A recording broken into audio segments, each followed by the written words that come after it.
Hello, hello. This is Kristen Kosinski, and I'm with Roger Addison and Klaus Wittkuhn, and we are here again for the third part in a four-part series on performance improvement. I am a coach and a consultant. I have a history background working in international development. I started and ran a nonprofit organization focused on the provision of clean drinking water as a foundation to development. I worked primarily in East Africa.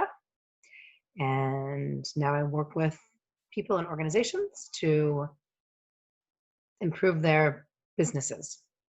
So, Roger, why don't you introduce yourself? Hi, I'm Roger Addison, and I'm here in Sausalito, California. I was just telling Kristen that it's been cold here all summer long. my heat keeps coming on. People think I'm crazy, but it does. I've been in the field of performance improvement for about 30 years. I worked for basically private and not private organizations. I worked all over the world in performance improvement, and I really enjoy it. I mean, I like the idea of traveling. When I looked at the other day how many countries I actually been to, I've been over 50 countries. Now I haven't worked in all those 50 countries, but I certainly have visited, and I really like the idea of finding out about different cultures and figuring out how I can best be effective in those cultures and looking from a diversity standpoint of how I can work with different people. So that's my background. Thank you. Klaus. Yeah, my name is Klaus. You easily can hear I'm not from the US. I'm here in Germany, in Bonn. I have been a consultant also for more than 30 years, and most of the time in industry, and then some 15 or 20 years ago, we started to working for USAID also. And we have been doing projects all over the world ever since. So working for USAID neatly goes together with my passion for traveling. You know, anytime a request for a new country pops up, it's tempting, no matter what the project is. Yeah, so this is what we have been doing for quite some years, and we continue doing it. And all the projects were connected with performance improvement, or in the the USAID terminology for it used to be human and institutional capacity development. Excellent. So we are going to begin with a presentation. Yes, we prepared a little presentation again, basically continuing. It's probably not a tradition, but in the two other sessions, we also had a little presentation. So we prepared something for today also. Excellent. Okay, then let me quickly share my screen. No, what is this? Ah, here we are.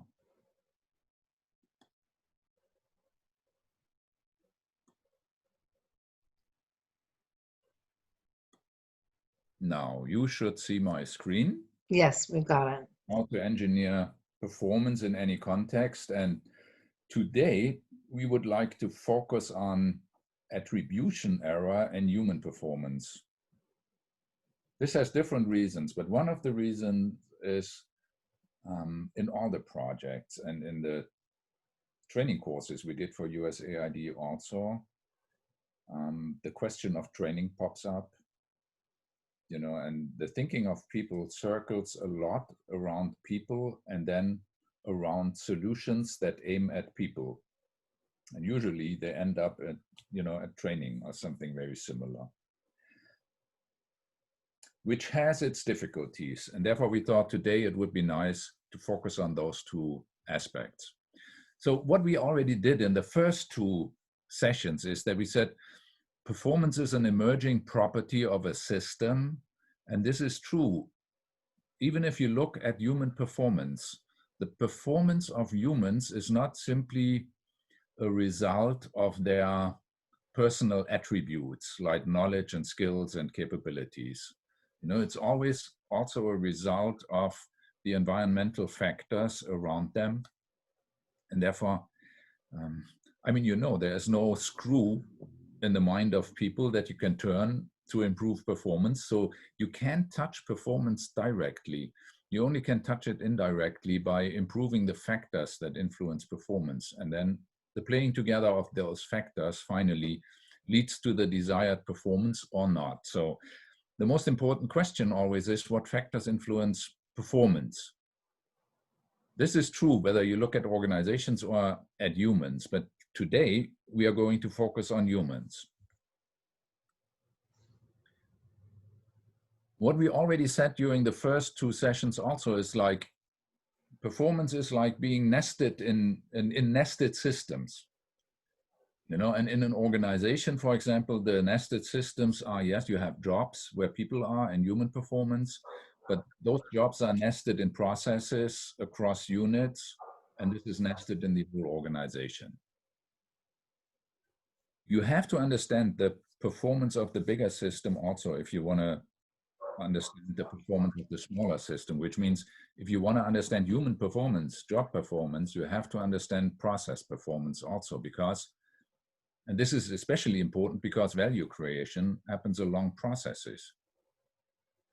So that said, let's go a little bit deeper and come back to the question, what factors influence human performance? What everybody has in mind immediately, in case something goes wrong, the question, because always people are connected with it, the question is, who is not able to do it or who does not want to do it? You know, and then you finally end up looking at knowledge and skills, probably expertise or capabilities of people. This is the obvious part. Now, what science tells us, an attribution error is probably the best research thing in psychology. You know, and it tells us over and over again, people overrate personal attributes when they try to understand behavior, and they underrate situational factors. Which means when people show behaviors, usually it depends much more on the situational factors than on personal attributes. Most people think the other way around. And if you talk to managers, most of them think the other way around also. They very quickly, when they face performance issues, they very quickly attribute to people. And I think that's why you get often managers, well, the first thing they turn to is says, would you help me with training my people? So I think that's a pretty natural response from people who are managers or people who are just looking for some help.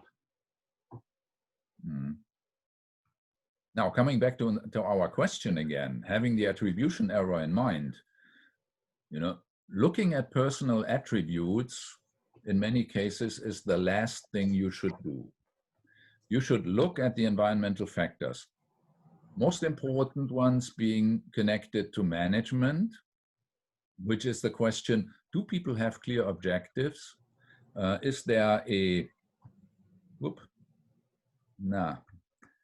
performance monitoring in place? And this does not only mean managers watching their people. You know, this really might be systems, data-driven systems. And is there any feedback and corrective action if something goes wrong? My experience when you look into organizations, usually management tells you there are clear objectives. If you ask people, they tell you there aren't. They have very different ways of looking at it. Performance monitoring usually is weak, and most managers are not very good in giving feedback and corrective action because those are a little touchy conversations and they try to avoid it or to find workarounds. Now, additional factors influencing is the support you get as a performer. You depend on the quality of the work of your upstream colleagues. We all work in systems that have division of work. Team spirit makes a difference. The way you communicate with each other. And of course, training and coaching makes a difference also. This is kind of a support, but it's not the only solution for performance problems. And then you need organizational support. Here, the red one that says job and process design You know, this like the job is nested in the bigger system process, and therefore the design of this is quite important. Ah, shit. You wanted to say something, Roger? No, I'm just agreeing with you that the designer processes are often neglected in Yes. organizations. And I know when we were working in Rwanda, that was one of the areas that we tried to focus on. And I think you'll be coming back to that soon. Yes. Now, you can see here, we listed here like 16 standard factors that influence performance. This is not a comprehensive list because in any situation, you might find additional factors. The other thing is the subjective perspective of people might be quite different also. Now, you might go into situations where you say diversity is an important factor influencing performance. You know, the other thing is, if you look at the subjective perspective of people, you might find people who tell you race is a factor that influences performance. You know, so once you work with people, you have to balance those things, and you are in a continuous process of finding out what are the factors we can agree on that are most important in this situation. We listed 16, and you see out of the 16, only 4 are connected with personal attributes, which means 75%, if you assume roughly the other stuff is of equal importance, roughly 75% of performance does not depend on personal attributes. So, and here again, we have the same picture. You know, if you think that way, you think of jobs and performers being nested in processes and surrounded with all those additional factors that influence performance. And this is what one has to understand when you do an analysis. You have to look at all those things first. This is basic statistics. Of course, you run into a situation where knowledge and skills is the factor number 1 and the most important one. But you run into many, many situations, and statistically, in more cases, where knowledge and skills is not the factor number 1. And then, I think we already talked about it during our first session, when I cited a colleague of ours who said, put a good person into a bad system, and the system will win almost any time. So train people and make them go back into the old system, you know, and you might lose the effect of the training completely because they have to integrate in the existing structures again. So far as kind of a very quick look at how is attribution error connected with performance and what can be done to correct this. This is just an example of how to document processes to understand, but you see each of those process steps is connected with a job. This is connected with human performance. And you have to understand how this, let's say, unfolds and what are the factors along those processes influencing performance. And we saw this already once. Once you talk with people about it and give them 2 or 3 examples, they are immediately capable to outline their own processes and understand those things. I think this is where you start seeing why inclusion and diversity is important when you start doing analyzing processes, because each person sort of brings in their own values and their own way of looking at things. And the more times you can get people involved in it from across all different sectors, the better the flow of the process. And this is, I know, one example we have. I know you see one woman here, but there were many women actually in the room doing the same thing, because you just, the idea of just bringing in lots of different people and getting their perspective on the process made a major difference, not only to the process, but to themselves, because they could sit there and understand where the other person was coming from, which I thought was a great exercise for, at least that's the feedback we got, that they thought it was really quite interesting. And another thing, they also said, boy, we can really streamline this because we have a lot of steps in here we don't have to do anymore, right? And I said, that's what you discovered, Wow. and you discovered it yourself. Yeah, it's pretty amazing. And one of the effects that you have almost always is when you start working with people at the beginning, they also have in mind, like, we have to train guys. You know, they come with long lists of necessary trainings. Once you do this together with them, the list shrinks considerably. You know, and at the end, they still have specific needs and said, this is what people have to learn, we have to train them, but the list is much, much shorter than it was when you started working with them. Okay, so far, as a short look at attribution error and, let's say, kind of how to avoid it.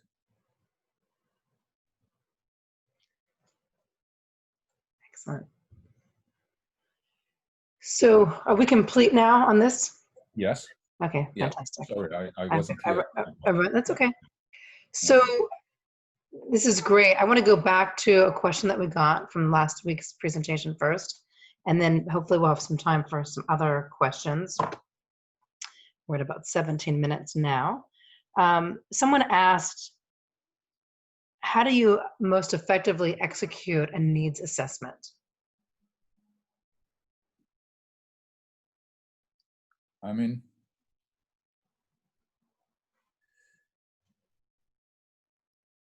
every needs assessment is kind of different because the organizations and the situation you are facing is different. But the general principle would be try to work top down, like try to understand bigger systems first before you scale down and go to parts of the system. Now, systems are not like table standing there and you can touch them. Systems are kind of mental constructs. So it's kind of a mental exercise to say, how do we define the system in question? And then where do we have to start and go down? Yeah, there's a bit of an investigation that has to happen to figure it out first. Yeah, this is what I love about this work. It's a little bit like being Sherlock Holmes. Actually, that's interesting you said that, is because I'm working with another one of my colleagues, and we're doing an article on forensic investigation. Oh. And well, he's an architect, and what he's been finding is that when he goes out and does investigation, he uses performance improvement thinking and looks at these areas that, you know, but why do buildings fail? And why buildings fail is often they weren't built right the first time in the first place. But he goes in and looks at each of the pieces of it, and he's calling it a forensics performance improvement, which would be I think it's been interesting for me to learn from him on this. Interesting. So, you know, there's this saying that says, a chain is only as strong as its weakest link.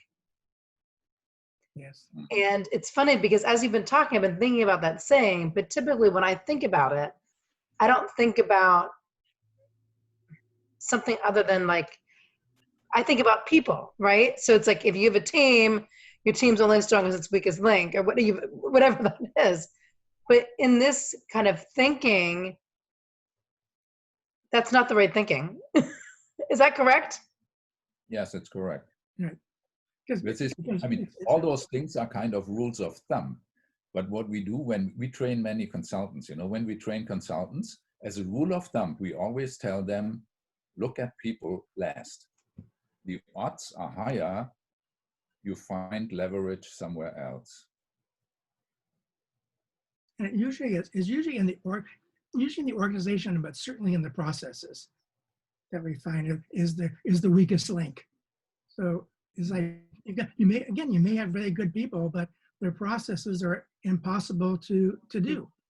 Yeah. So it's a matter of, you always got to does it all fit together?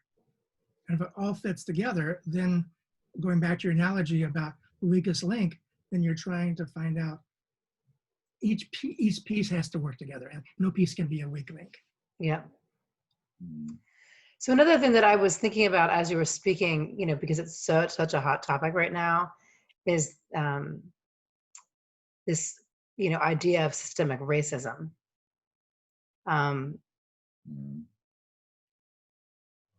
And you said people overrate personal attribute and underrate situational factors. And I think, I don't know, it just what came to me, because I think a lot of time, often, at least in conversations I've had of late, a lot of people don't understand it. They can't get it. And that seems like that's part of it too, because people are not looking at the system, they're looking at the individuals or the individual opportunities, and not looking at sort of the whole machinery, so to speak. Yes, and I think it limits your options. We did work in South Africa, and if you think about systemic racism, I mean, think of people who are not racist, and try to come up with a diverse team. And they try to look for people in, for example, like in hospitals, they look for medical doctors and want to have diverse teams. But I mean, all the university used to be biased, have white students, even if you have the best intentions to build diverse teams in hospitals, you will not succeed because it's built in the whole bigger system, this racism, Right. And then it limits your options, no matter how good your intentions Right. are. The system itself is set up for failure, Yes. right? Yeah. Yeah. It's hard, I think that's a good analogy about the medical institutions trying to find, doctors of color. It's like, well, wait a minute, our universities don't have anybody of color even attending our university. Now they do now, but back then when we were working with it, we had no pool to draw from. And that's why what you saw interesting is that I was working in South Africa and we're talking about nurses. And they were having a nursing shortage in South Africa. And I said, well, what's going on? He said, well, our nurses are really well trained. And what's happening, they're going to other countries to make more money. So it's like, sort of how do you beat that one? Is that we're only going to pay them a certain amount of money, then go to the UK and make a lot more money being nurses and their a high skill level. And so I thought it was really quite interesting to see what's happening even at that level. Mm-hmm. Yeah, it's definitely a systemic problem. Right. A problem with the system, right? Like you're not encouraging people to stay. Right. Well, especially when you got somebody else who pay them a lot more money to do the skills they were trained to do. Right. Yeah. So any other final thoughts on this? This has been very interesting to me. Well, my final thought is just, basically think about people last. They're first on your thinking, but I don't mean they're not important. They are very important. But at the same time, if we can look at some of the things about the organization as well as the process, I think the people seem to fall in place. I think that's what we're trying to get. The attribution is we always say, well, it's the people problem. And then often, don't forget, our managers or requesters are asking, fix the people. And they're not saying fix the organization or fix the processes. Yeah. So it's even what we get requested to do too. And there's a bit of it. I was thinking about this too during the presentation. There's this piece where, and this is kind of where my coaching comes in. It's like, it's easy to blame. It's easy to point fingers. And a lot of my work, the personal development work that comes with my coaching and consulting is like, what do you have to own, So what do we have to own personally? And what do we have to own as a system? Because you have to take some responsibility for why things aren't working. But often the easy way out is just to say, like, it's because of this person. They're not doing what they're supposed to be doing. It's, so if people started spending more time in organizations owning, their piece in it, things might be more effective. It could be, yeah. Yes, I fully agree. And I think this is, coaching is quite a difficult job because I see many people ending up in a situation where they try to coach people to overcome system deficiencies. But in a way, like you look at, they coach them as if they have personal deficiencies. Right. No, and it's like, become better. and you feel better, as Right. opposed to what you said, take responsibility for the system and then think about system changes, and you will see, you will feel better also. Yes. It's not a personal deficiency. I think we can leave it on that. That's Well, good. thank you. We will be back again next week for our final installment in this 4-part series. Please make any comments or ask any questions below, and we will address that in our next presentation. Thank you, guys. Have a Thank great you day. very Thank you. Bye. Bye-bye. much.